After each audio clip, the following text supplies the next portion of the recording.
Qué gusto toparnos de nuevo, señores oficiales, en este periplo por la historia. Hoy vamos a ver la icónica batalla de Midway. Solamente espero que ustedes hayan tenido la oportunidad de ver ese video que les recomendé que lo vieran, que es la guerra entre generales. Ahí se ve realmente el pensamiento estratégico, no tanto de los líderes japoneses, con Yamamoto a la cabeza, y de Nimitz, o de los otros generales, o almirantes, mejor dicho, que comandaban la fuerza norteamericana en el Pacífico.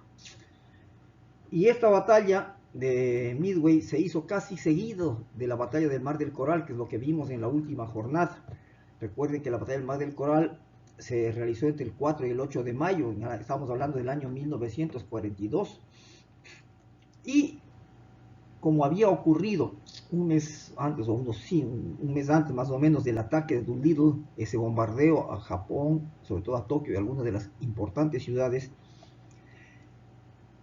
ir a buscar un espacio vital un poco más grande concordaba con lo que habían planificado los japoneses, que tenían que buscar este espacio para que no vuelva a ocurrir este desmoralizador ataque de Doolittle, que si bien es cierto, no trajo consecuencias tácticas ni estratégicas desde el punto de vista de la guerra, sí trajo consecuencias de orden moral en la población, que deben haber dudado, por decirlo menos, de la capacidad defensiva que tenían sus fuerzas militares respecto de su seguridad al interior de su país. Entonces vamos a ver esta icónica batalla de Midway, les decía, ¿no?, que celebró entre el 4 y 7 de junio, estamos hablando un mes después de la batalla del Mar del Coral apenas, ¿no es cierto? Y allí lo que buscaron es invadir el atolón de Midway. El atolón de Midway, si vemos como situación de espacio de tierra o como una isla importante, realmente no era, lo que sí era una posición estratégica, ¿no? Y este ataque fue más o menos visualizado por los estadounidenses porque necesitaban ellos tener la oportunidad de frenar definitivamente la expansión japonesa. Los japoneses, por su parte, no buscaban atacar a los Estados Unidos, sino tratar de limitar o reducir el potencial bélico de las fuerzas navales de los Estados Unidos, de tal manera que no les vuelvan a hacer daño como les habían hecho con el ataque de Doolittle y algunos otros raids aéreos pequeños, en fin, pero que podían ponerlos a dudar. Entonces, Midway, por muchos tratadistas, es considerada como la batalla más importante de la Guerra del Pacífico y es una de las más decisivas de la Segunda Guerra Mundial. Recordarán cuando empezamos nuestra jornada y vimos las 10 batallas más importantes de la historia, yo les decía que desde mi punto de vista es indispensable considerar también a la batalla de Midway. No compartía con la batalla de Navarino, insisto, no voy a discutir con aquella persona que pensó diferente y nos puso el video a consideración, respeto como el que más, pero aquí me están dando la razón algún tratadista de aquellos que yo he consultado para poner la información que tengo en esta diapositiva para ustedes, ¿sí? Entonces, esta importantísima batalla, aquí se le ve más o menos el cuadro de lo que es, miren ustedes, por eso es tan importante los mapas, señores oficiales, ¿sí? Aquí están las islas de japonesas, aquí está la península de Kamchatka con Rusia, aquí empieza, ¿no?, todo lo que es Alaska, las islas aleutianas, y nos da el teatro, ¿no?, la inmensidad del océano Pacífico, nos ven aquí nos vemos, ¿no es cierto? Entonces, en esta batalla, los japoneses sufrieron enormes e importantes pérdidas, ¿no? Dicen que 240 aeronaves al menos. En cambio, lo destruyeron, además de sus 4 portaaviones, eso es lo principal, los 4 portaaviones. Los estadounidenses perdieron un portaaviones y un destructor. Las pérdidas fueron bastante menores, ¿no? Pero no se consigue este objetivo, como nos dice aquí en la parte final de la lámina, ¿no es cierto? Que al igual que en Pearl Harbor, no era parte del plan conquistar Estados Unidos, sino el objetivo era eliminar las fuerzas navales para evitar la intervención, como ya pasó con Doolittle, en las propias islas principales, islas centrales del Japón. Entonces, es lo que buscaban. Los estadounidenses siempre tuvieron el temor, por supuesto, si es que ya como llegaron hasta las islas Hawái y hoy se toman Midway, en el evento en que se hubieran tomado, pueden seguir intentando y el siguiente salto podía ser San Francisco. Y a esa era la circunstancia que había que evitarlo a toda costa, ¿no? Entonces, esta batalla de Midway realmente fue lo que se planteó siempre el Yamamoto, que es el líder más importante de la armada nipona. Lo que buscaba es eliminar a los portaaviones estadounidenses, ¿no? Eso veía como importantísimo él, y la preocupación principal desde cuando Doolittle les atacó. Y por eso es que no podía él estar tranquilo mientras la fuerza norteamericana seguía en pie sin haber conseguido el objetivo central que él quiso tener con el ataque a Pearl Harbor. Eso no pudo hacerlo, entonces tenía que intentar atraerle a esa fuerza, y pensó ahí en Midway. Y miren esta diapositiva, cosas que hay que tener en cuenta, ¿no? Este punto rojo que aparece ahí en el centro de la fotografía de la diapositiva, digamos, ¿no? Es la isla de Midway. ¿Ven ustedes esta línea que está aquí, que estamos trazando? Esa es la línea internacional del cambio de fecha. ¿Por qué se hace ¿por qué no es recta esta línea? Dirán. Precisamente para poder incorporar dentro del mismo uso horario de Alaska, territorio de América estadounidense, para incorporarle a las últimas islas de las islas aleutianas que salen aquí desde la península esta de Alaska. Entonces, por eso es que hay este trazo así. Convencionalismos, nada más que convencionalismos, eso tenemos que tener en cuenta. Bien, entonces este es el teatro donde se vamos a verificar la batalla de Midway. Y, repito, Yamamoto dijo que atacar Pearl Harbor otra vez, que es la idea que tuvo originalmente, hubiese sido un despropósito. No les iba a coger también a los Estados Unidos sin ninguna preparación, con la sorpresa tremenda que ocurrió esto el 7 de diciembre de 1941. El poder aéreo estadounidense se vio, mejor dicho, el poder naval estadounidense, el aeronaval no fue tan afectado porque no pasó nada con sus portaaviones, pero el poder naval estadounidense fue muy, muy afectado, ¿no? Entonces, lanzarse otra vez contra Pearl Harbor cuando seguramente está mucho más defendido, están mucho más alertas, ya no hay el factor sorpresa, al menos no en la medida que tenían. Entonces buscaron otro punto, porque insisto, lo que querían es atraer a la fuerza americana para poder golpearle y derrotarle a fin de evitar el poderío naval que tenía. No era territorialidad lo que buscaba. Entonces Midway no era especialmente importante, como dice aquí, en realidad así era. Desde el punto de vista territorial no era. Era un atolón muy simple, muy sencillo, pero su ubicación era importante.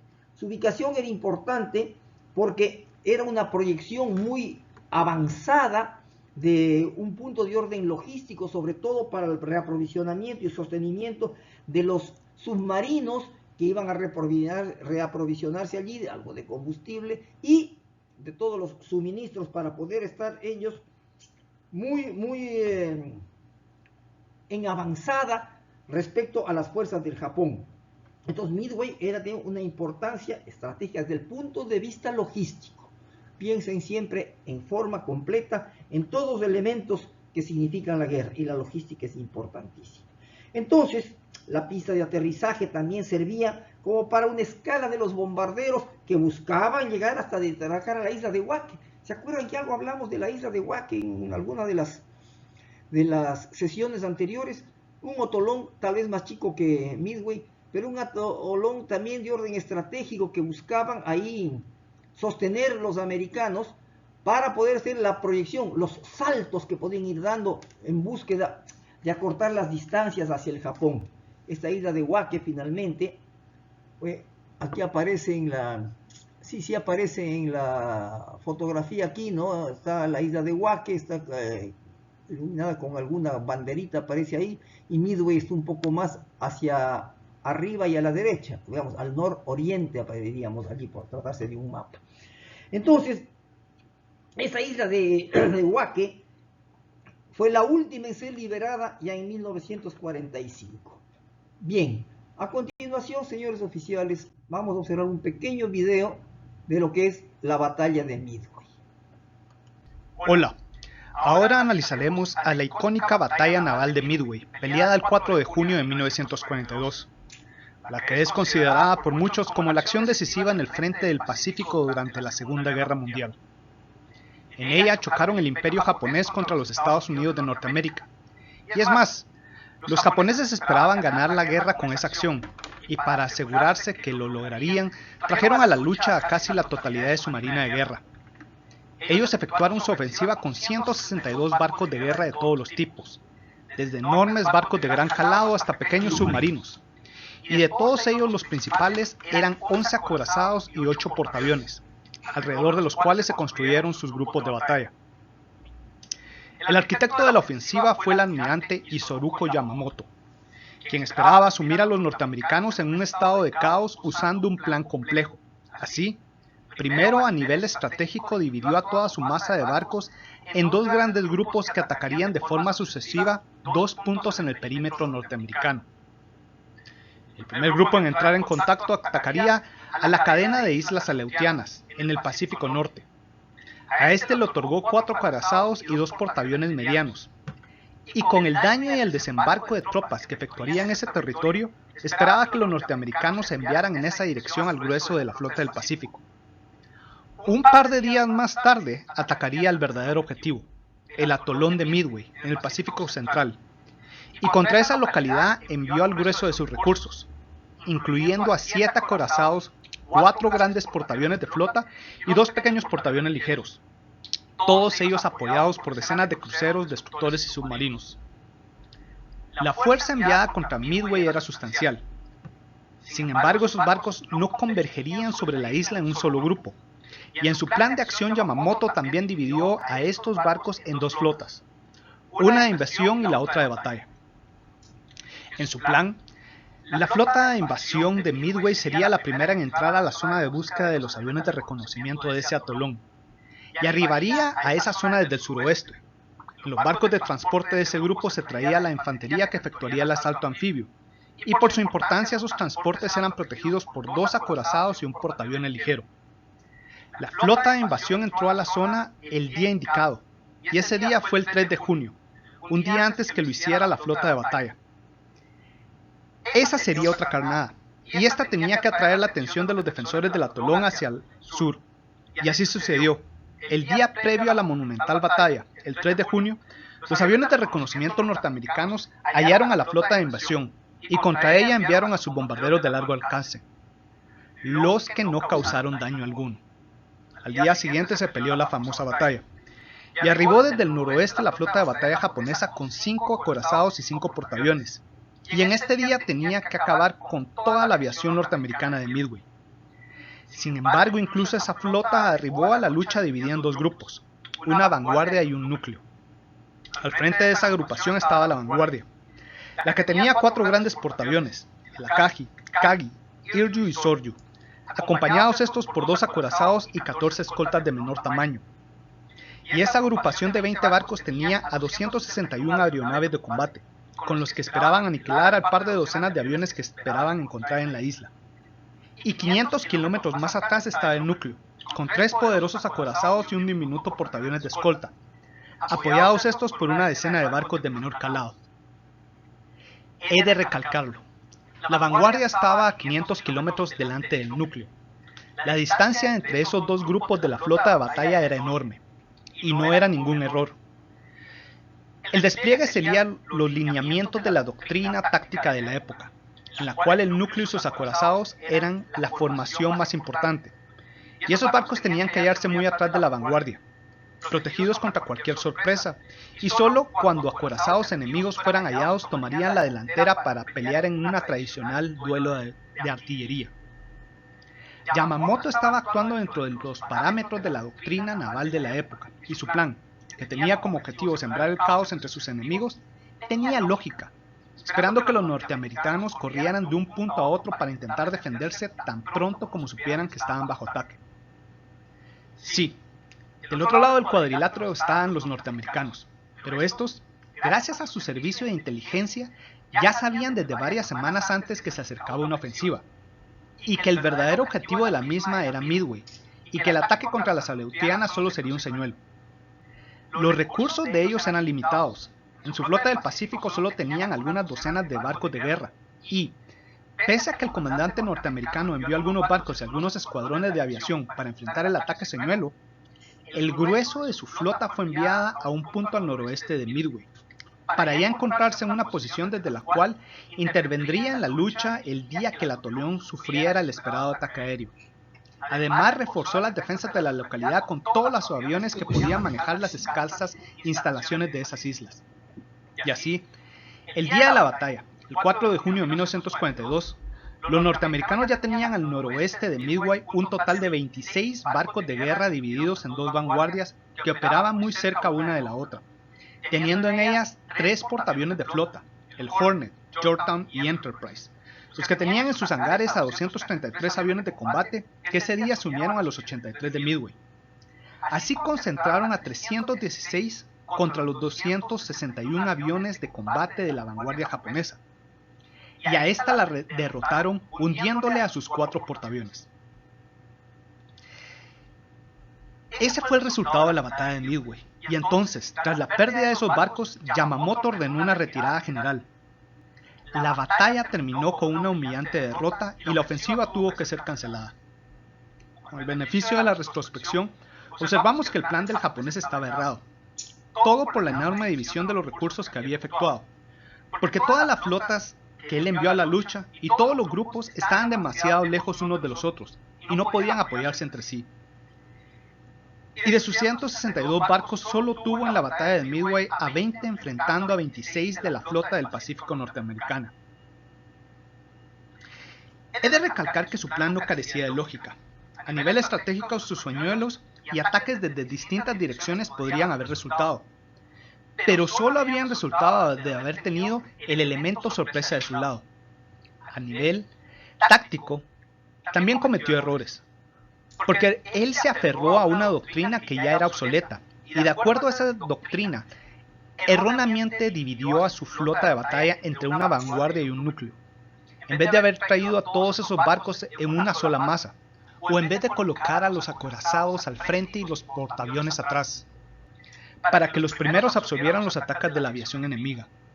Desafortunadamente para él, el almirante aún no había aprendido que los portaaviones ya eran los principales barcos de guerra, y como lo demostraron los norteamericanos, ellos no trajeron a la importante lucha a un solo acorazado. Bueno, este ha sido un diminuto resumen de mi 5º libro de la serie Combate Naval, en el que explico las características de los barcos, aviones, armas, tácticas y el desarrollo de los acontecimientos previos a la guerra y durante los primeros 6 meses de la misma. Además, entre otros detalles de esa batalla, explico cómo los norteamericanos estuvieron pero muy cerca de perderla, porque ellos también se aferraron a una doctrina obsoleta en el manejo de los aviones de combate de sus portaaviones, y por eso casi fueron derrotados. Durante esa batalla los errores se apilaron unos sobre los otros en ambos bandos, y solo fue el bando que cometió la menor cantidad de errores el que triunfó. Así de simple. Bueno, espero que les haya gustado este video. Bien, señores oficiales, este video nos trae muchas enseñanzas que podemos ver. Primero, ¿no?, que el rompimiento de los principios de la guerra, principios de la concentración o dispersión según se necesite. Eso de mantener la vanguardia y el núcleo a casi 500 kilómetros era una barbaridad. Yamamoto no había aprendido la lección que dejó el Mar de Coral, en que se determinó que ya los portaaviones eran los buques capitales, no sus grandes acorazados. Acorazados enormes que tenían ellos, ¿no? Que desplazaban 73.000 toneladas, tenían proyectiles de 1.300 kilogramos, proyectiles que de semejante peso disparaban a 42 kilómetros, ¿no? La eslora de 260 metros aproximadamente, nuestra fragata tiene apenas 113. Nuestra fragata desplaza aproximadamente 2.500 toneladas, ellos desplazaban 73.000, como dije. La manga de estos, ¿no?, era de 39 metros, o sea, casi la misma que tenía de eslora las corbetas Esmeraldas, un poquito menos nada más. Y así todo desarrollaban 27 nudos. Esos monstruos ya no eran los buques capitales, los buques capitales eran ahora los portaaviones, y esa lección no había aprendido Yamamoto, ¿no? Entonces, Antes de ver o comentar lo que pasó realmente en Midway, tenemos que irnos a la operación que ellos iniciaron, ¿no?, con la operación en las Islas Aleutianas. Lo de la operación Midway, que ya nos comentó, creo que me releva de cualquier cosa el video que acabamos de ver, ¿no es cierto? Recuerdan otras lecciones que podemos recordar, ¿no? Es la confianza que tenían ellos, ¿no? O el poco conocimiento que tenían, en que la inteligencia norteamericana estaba totalmente alertada y conocían ya perfectamente lo que iba a pasar, y creían ellos que tenían solamente dos portaaviones, ni cayeron en cuenta de la capacidad logística y de la capacidad industrial que desarrollaron los americanos, que en menos de un mes después de la batalla del Mar del Coral le recuperaron y lo tuvieron listo para poder operar al Yorktown, que fue el que definitivamente puso el balance de la batalla en manos de los americanos, ¿no? Entonces, vamos a ver, para ver un poco en orden, lo que pasó en las Islas Aleutianas. Siempre los japoneses tenían la idea de hacer un engaño, y no está mal. Pero si siempre tengo la idea de hacer un engaño, ya conozco la doctrina, y es lo que pasó con ellos. Su doctrina ya era muy conocida, y lanzaron un ataque contra las Aleutianas, ¿no? Y las Islas Aleutianas fueron para invadir dos islas lejanísimas que no tenían ninguna importancia. Y es quizás la única vez que tuvieron invasión en su propio territorio durante los años de historia los americanos. La isla de Attu y la isla de Kiska. La isla de Attu tenía apenas 21 personas que estaban como científicos ahí en la estación científica que tenían en esa isla. Y la isla de Kiska es una isla deshabitada. Pero ahí tenían simplemente perder, y el temor de Dulait siempre estaba en su cabeza, ¿no? Entonces, mandaron para allá una fuerza importante. Cuando se hace un engaño, el engaño tiene que ser creíble. Mandaron, me parece que 2 portaaviones y algunos buques importantes hacia allá, esperando atraerle hacia allá a la fuerza principal norteamericana para desocupar las amenazas frente a Midway. No se tragaron esa rueda de molino los norteamericanos y mandaron un poco, sí, allá, algo para defender, porque tampoco podían dejar que levemente vayan a invadirle sus islas, ¿no? Entonces, con esta aparente batalla que se dejaba frente a las Aleutianas, pensaron que ya tenían ellos el camino libre para poder entrar en el atolón de Midway. Y allí es donde ellos presentaron, más o menos de aquí se está haciendo como un esquematizando aquí, y algo que ya nos dijo en el video. Si nosotros vemos, ¿no?, las líneas, vamos a tratar de poner el puntero exacto. Entonces, lanzaron primero hacia las islas Aleutianas. Aquí están la isla de Kiska y Attu. Entonces fueron hacia allá, y los americanos algo mandaron también. Pero como ellos ya conocían que el objetivo principal era Midway, hacia allá se concentraron. Y dividieron también en 2 su fuerza, lo cual no estaba mal, ¿no? Mandaron primero una fuerza de avanzada que iba primero a tratar de destruir la aviación que tenían en la isla de Midway, y algo de sus portaaviones que no estaban muy conocedores los japoneses de dónde se encontraban. Y por el lado del norte venía la principal, que le divide también entre una avanzada y un núcleo, a 500 millas de distancia. 500 millas de distancia, señores oficiales. Si se mantienen, ¿no?, en 25 nudos de velocidad permanente, 500 millas, tienen 20 horas al menos. 20 horas. Imposible pues tener sobre la concentración, y por eso fue el fracaso. Sus acorazados no intervinieron en la batalla y tuvieron que regresarse después de la destrucción de todos esos portaaviones que trajeron los americanos acá. Muy bien, las consecuencias fatales que tuvieron los americanos, o mejor dicho, los japoneses finalmente, ¿no es cierto? A más de la pérdida de sus 4 portaaviones, perdieron los pilotos profesionales, bien formados, experimentados. Lo más caro de formar es un piloto, ¿ah? Así que ustedes, los pilotos navales, son el cromo difícil. Para formar un piloto se necesita de muchísimo tiempo y muchísimo dinero, porque horas de vuelo para darles la destreza y la habilidad que tienen que desarrollar. Entonces es carísimo, y es lo que perdieron los japoneses aquí, ¿no? Entonces, esta situación de pérdida tan grave, 4 portaaviones y gran cantidad de sus mejores pilotos, no podían mandar a decir pues a la población, esto nos ha ocurrido, porque tenía fresco el recuerdo del ataque de Doolittle, hoy se acaban nuestros pilotos, la desmoralización hubiese sido generalizada. Entonces decidieron ocultar esta verdad de lo que pasó en Midway. E inclusive le comunicaron al emperador Hirohito, quien decidió también mantenerlo en secreto. ¿Sí? ¿Qué otras consecuencias tenemos aquí? ¿No es cierto? ¿Qué otras consecuencias tenemos? Cierto es que la armada japonesa tenía la capacidad de seguir luchando, por supuesto que sí, pero este fue el punto de inflexión. No volvieron a irse más hacia el oriente de este punto. Hasta ahí llegó la expansión japonesa. Y si bien es cierto, siguieron luchando con mucha fuerza, porque tenían capacidad, no volvieron a molestar porque la supremacía en el mar ya le pasó a las manos de los americanos, ¿no?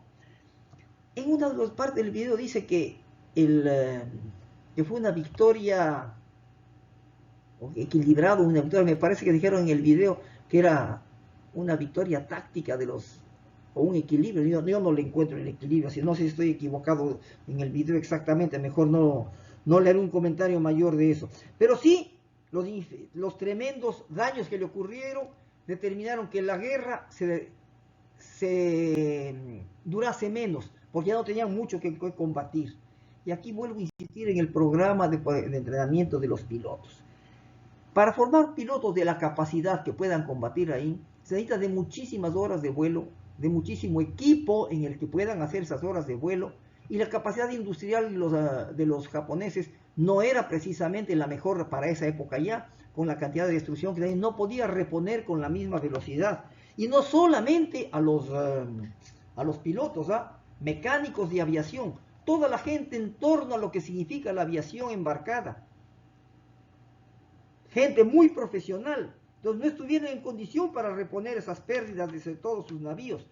Y eso es lo que les ocurrió a ellos. No pasó esto con los americanos, que los americanos sí tenían la cantidad enorme de voluntarios que iban todo el tiempo en entrenamiento y capacidad, la enorme condición y capacidad industrial de los americanos para poder producir aviones en forma masiva, y la instrucción podía ser exactamente la que se necesitaba, sin recortar horas de entrenamiento ni de vuelo, formando profesionales altamente calificados para que puedan hacer los combates en el mar. Entonces, esto que ocurrió en Midway terminó con las expansiones del Japón y sus ansias de hacerlo. Después de esto, que seguiremos viendo en la jornada posterior a esta, ¿no? Viene un poco ya el inicio del retroceso hacia las islas que empezaron los americanos. Pero si ustedes ven en el mapa, y por eso les digo, verifiquen los mapas, ¿no? Vean ustedes la ubicación que está Midway y la cantidad de archipiélagos que quedan entre Midway y las islas japonesas. Archipiélagos que estaban en poder de los japoneses y había que ir poco a poco destruyéndoles, porque también tenían fuerzas navales apoyando a las fuerzas que estaban en esos archipiélagos. Las islas Marshall, las islas Hilbert, las islas Salomón, las islas Carolinas. Todas estas islas tenían que ir poquito a poco los americanos conquistando. Y es lo que veremos en la próxima jornada, ¿no? Cómo fueron estrechando el cerco que los japoneses habían pretendido tener como un anillo de protección de sus unidades, mejor dicho, de sus territorios. Bien, señores oficiales, esto es lo que tenemos que ver aquí sobre la batalla de Midway. Les invito nuevamente a que ustedes, además de los mapas, espero que hayan visto los videos. Ese video de Guerra de Generales es interesantísimo y se pueden dar enormes enseñanzas, extraer enormes enseñanzas de ahí. Recuerden, desde la batalla del Coral, los buques capitales ya eran los portaaviones. La lección no aprendieron los japoneses. Se quedaron atrasados a la historia. Y muy atados a sus planes, a su plan, a su doctrina. Volvamos al memorándum de Nelson que veíamos, ¿no? Y memorándum de Nelson dice una cosa importantísima, ¿no? Que no se puede redactar y escribir todo lo que se pretende hacer. Algo debe quedar al azar, dice Nelson en su memorándum en la batalla de Trafalgar.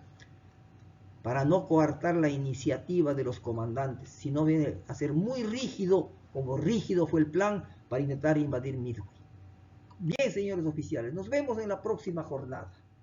Esperemos completar aquí el cerco, mejor dicho, el retroceso al cerco que los japoneses habían pretendido hacer. Hasta pronto.